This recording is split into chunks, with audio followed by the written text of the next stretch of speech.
Radisson drugs కేసులో క్రిష్ ముందస్తు bail పిటిషన్పై ఇవాళ హైకోర్టులో విచారణ జరగబోతోంది. పూర్తి డీటెయిల్స్ గచ్చిబౌలి పోలీసులు నేడు కోర్టుకు సమర్పించబోతున్నారు. ఇప్పటికే క్రిష్ను గంటకు పైగా విచారించారు పోలీసులు. క్రిష్ వాంగ్మూలాన్ని మాదాపూర్ డీసీపీ నమోదు చేశారు. క్రిష్ బ్లడ్, యూరిన్ శాంపిల్స్ ను పోలీసులు సేకరించారు. ఇవాళ కోర్టుకు ఆ రిపోర్టును సమర్పించబోతున్నారు.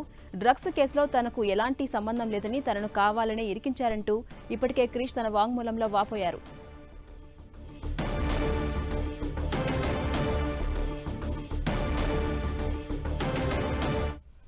ఇదే అంశంపై మరింత సమాచారం మా ప్రతినిధి సునీల్ అందిస్తారు. సునీల్, రాడిసన్ డ్రగ్స్ కేసులో క్రిష్ ముందస్తు బెయిల్ పిటిషన్పై ఇవాళ విచారణ జరగబోతోంది. డీటెయిల్స్ ఏంటి?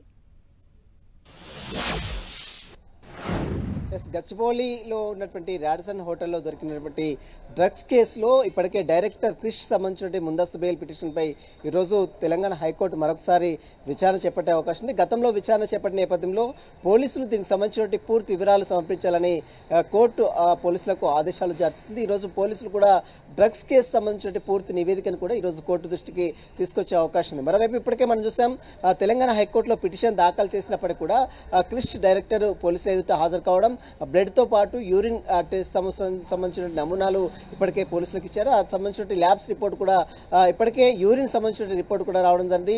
అందులో నెగిటివ్గా వచ్చింది, యూరిన్లో ఎలాంటి డ్రగ్స్ వాడలేదని రిపోర్ట్ వచ్చిన నేపథ్యంలో ఆ రిపోర్ట్ కూడా ఈరోజు కోర్టు దృష్టికి తీసుకొచ్చే అవకాశం ఉంది. కాబట్టి ఖచ్చితంగా అతనికి కోర్టులో కొంత ఊరట లభించే అవకాశం ఉన్నట్లు కూడా కొంత సమాచారం తెలుస్తుంది. మరోవైపు ఇప్పటికే ఈ కేసులో 13 మందిపై అటు గచ్చిబౌలి పోలీసులు కేసు నమోదు చేసుకుని జరిగింది. అందులో కొంతమంది పోలీసులు హాజరయ్యారు, మరికొంతమంది పరాలో ఉన్నారు. ఈరోజు లిషి గణేష్ మరొక ఆర్టిస్ట్ కూడా ఈరోజు పోలీసుల విచారణకు హాజరు కావడం జరిగింది. ఈ కేసులో పరారులో ఉన్నటువంటి శ్వేత కావచ్చు, అదేవిధంగా కొంతమంది వ్యక్తులకు కూడా పోలీసులు నోటీసులు జారీ చేశారు.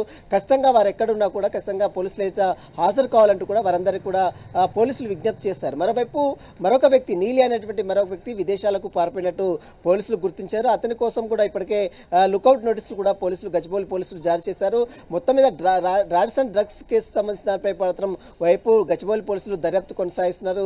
అన్ని కోణాలు, అటు ఎవరెవరు డ్రగ్స్ తీసుకున్నారు, ఎంత మొత్తం దొరికింది, వీరితో గతంలో ఉన్నటువంటి డ్రగ్స్ పెడ్లర్తో ఉన్నటువంటి లింకులు ఏంటి, సినీ ఇండస్ట్రీలో గతంలో పెద్ద ఎత్తున ఆరోపణలు రావడంతో వారికి ఇంకా ఎవరెవరితో ఇన్వాల్వ్మెంట్ ఉందన్న దానిపై కూడా అటు పోలీసులు పూర్తిగా దర్యాప్తు కొనసాగిస్తున్నారు. ఇక డైరెక్టర్ క్రిష్ సంబంధించిన దాంట్లో ఈరోజు పోలీసులు పూర్తి నివేదికని కోర్టుకు సమర్పించిన తర్వాత మరి కోర్టులో అతనికి ఎలాంటి ఊరట లభిస్తుందని మాత్రం ఈరోజు మరి కాసేపులోనే ఒక పూర్తి క్లారిటీ కూడా వచ్చే అవకాశం ఉంది.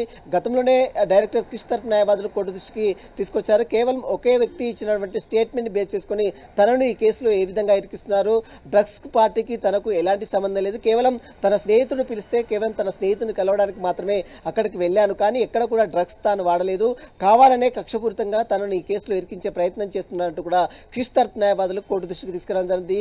అయితే ఈరోజు పోలీసులు సబ్మిట్ చేసేటువంటి నివేదిక తర్వాత మరి కోర్టు ఎలాంటి డిసిషన్ తీసుకుంటారని మాత్రం మరి కాసేపులోనే హైకోర్టు ఒక పూర్తి క్లారిటీ కూడా ఇచ్చే అవకాశం ఉంది. Jhansi Rani. Right, thank you Sunil.